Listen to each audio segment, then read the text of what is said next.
In this video, it's time to see if I can get this smart running properly. So let's go and see how we're going to achieve that. So this is a smart we were given a while back. I spent some money getting it here. We did a starter motor change. Go and watch the video for that. That's a saga, quite involved. I thought the starter on this little thing was bad enough, but no, the smart is even worse. And let's go in and have a look at what we're facing today. Rear engined, of course. And the engine is here at the back. So one of the things we've got to replace is this valve here, which is this valve here, part of the breather. So that comes up to the inlet manifold, and then we got this pipe, and this pipe here. Sorry, it's all very gloomy back here. It's basically, I can just squeeze that closed, and I think that's pinching shut. That's fuel pressure regulator, so it needs the vacuum of the air intake to judge what goes on with fueling. And we're getting issues where it's boosting and then it's not boosting. So it could be that. It could be one of the many other vacuum pipes. There are loads and loads of them, but they're the easiest ones to get to, so I think we're going to start there. But I may turn the car around first of all for a bit better light. Excuse me, it's still not very healthy. So we're going to do that. We've also got a clip that should go here, so we can actually close the hood properly. So that'll be another Brucey bonus. Part supplied by Grill to Till, who break smarts in South Wales. So yeah, there we go. We've got the little check valve there. And I think rather than replace the entire pipe, because he's cut the pipe off to get it off the car, we're just going to try and replace the valve, because the pipe goes off down there somewhere beneath all these air conditioning pipes. It's going to be a bit of a pig. So, ooh, Lewis at Whiteland Restorations has just sent me a photo. I'm going to go and have a look at that.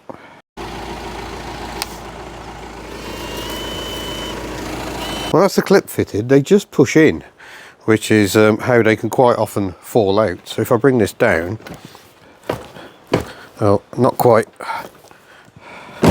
Oh. That side's latching in, this one not quite so much. And there we go, it needed two hands, but that is now shut. So I'm going to turn the car around so we've got a bit better light going on. I'm going to leave the engine cover off.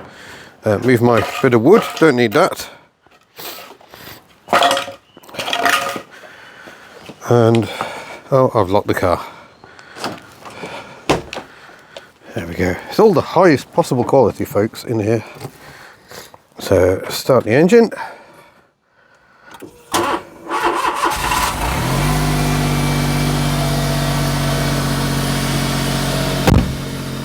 Quite loud with the engine cover off.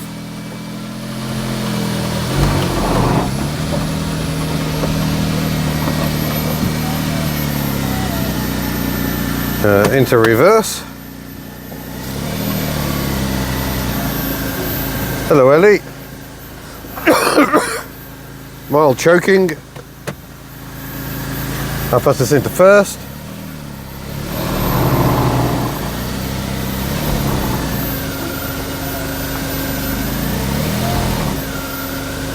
That should do. Into neutral, handbrake on, and I'm sorry, car, that's not much. We don't exactly want to get the engine warm, do we? Otherwise that'll make life even more difficult, but nonetheless, that should mean that now, oh yes, we can release that, we can see what's going on a bit better. So yeah, this is the pipe, and yeah, there's no rubber left in it, so that's going down under this pipe here, and then this is the valve we need to replace. I snapped the valve off last time, so heat gun might be a good idea to warm the plastic up so I can get that clip out. This should be a bit easier. I am so very often my worst enemy. We are a few days further on.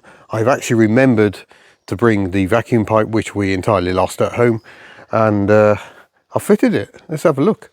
So what seemed impossible last week is actually quite easy to overcome. We've got a new vacuum pipe here, so that's attached to the fuel pressure regulator to the inlet, and I've just used some rubber pipe to fit the new one-way valve. So effectively what that's doing is when you get the boost pressure, it's stopping that boost pressure going into the crankcase, which is obviously not what you want. And it may be why we're seeing quite so much oil leaking out down here. That could well be a reason, that it's simply over-pressurizing the crankcase and hurling oil out. So we'll see how this does. The only thing to do now is go for a test drive. This clip's a bit big, really, I'll grant you, but it seems to be doing the job of holding it in. So I've just added this pipe. Where that pipe snapped off, we've just sleeved it effectively. So that should be sufficient. Just make sure, yep, the intercooler's all attached. The intercooler with its little fan down there. And we might have a peek at the oil. We haven't checked that for a while. Oh yeah, seems to be plenty of oil in there. Doesn't look the freshest. Servicing is probably next on the list. Incidentally, that can be a sign that your breather is playing up if your dipstick gets pushed out by the crankcase pressure. So yeah, probably about time to go for a test drive. Right. Oh, we're in reverse, it doesn't like that.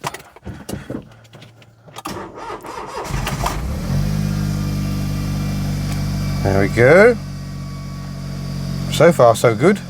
I guess we'd better go for a drive and see if this is actually fixed or not. Into reverse.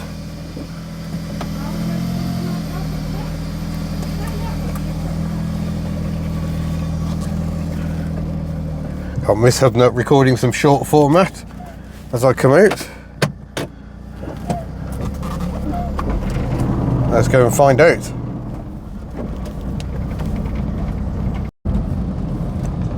Well, so far so good.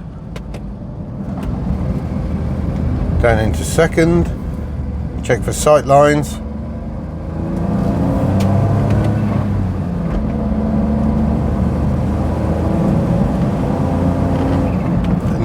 No, do you hear that? I haven't lifted off. That's the car going into limp mode again, so in fact we've lost all power. It seems to have got worse.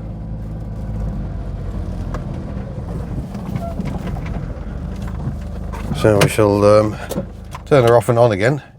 We obviously still haven't got to the bottom of what the issue is.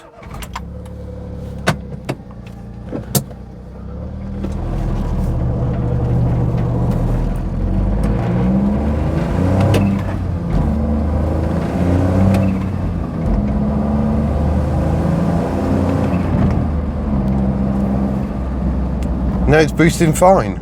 Weird. And now you can hear there's quite a lot of wind noise from the roof. That does seem to be a bit of a flaw of these and the Roadsters indeed, because they can be quite noisy at speed. But yeah, I don't know what's going on with the boost. We'll you know, up to temperature. We've got 2 coolant blocks illuminated. It's obviously some sort of safety is cutting in. Oh, there it goes again. Just chew, and we've just lost all of the boost. And this is the weird thing. If I put her into neutral, turn her off, turn her back on again,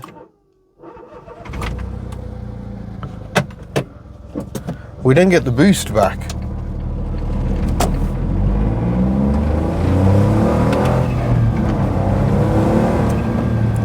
Very, very strange. So I've brought her back and everything's where it should be. The new hose is still attached, the breather pipe is all attached. But I have a feeling the boost controller is kind of under the intercooler, because of course it is. So that'll be fun to get to. But I think I'm probably going to wrap this one up here, to be honest, and hand it over to the smart experts out there. What do you reckon it is? The traction control light is coming on. When it's gone into its limp mode, sometimes if you've got your foot down for an extended period, that light comes on, flashes a few times, and then goes off once you lift off the throttle. So could it be we've actually got a traction control issue and that's throwing it into a limp mode? Or have we got a boost issue? Nothing comes up on codes. We put a code reader on it, nothing at all comes up. That'd be way too easy, wouldn't it? So we are left clutching at straws and trying to guess really what's going on with our little smart. you think you have the answer, give it the old bleep boot down in the comments, and we'll see if we can work something out. Yeah, another Derrickism, sorry. But yeah, otherwise, thank you very much for watching. Don't forget you can head to the Hubnut store and buy these lovely t-shirts, which have become a bit of a tribute to this one. Who knows what else might go on the fleet. But yeah, thank you for watching, and we'll see you soon. Bye.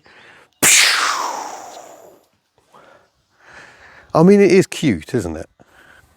Believe it or not, this is actually getting better. Ellie is being mightily crammed. We decided Ellie was the car for this job, not the smart. Looking good, Ellie.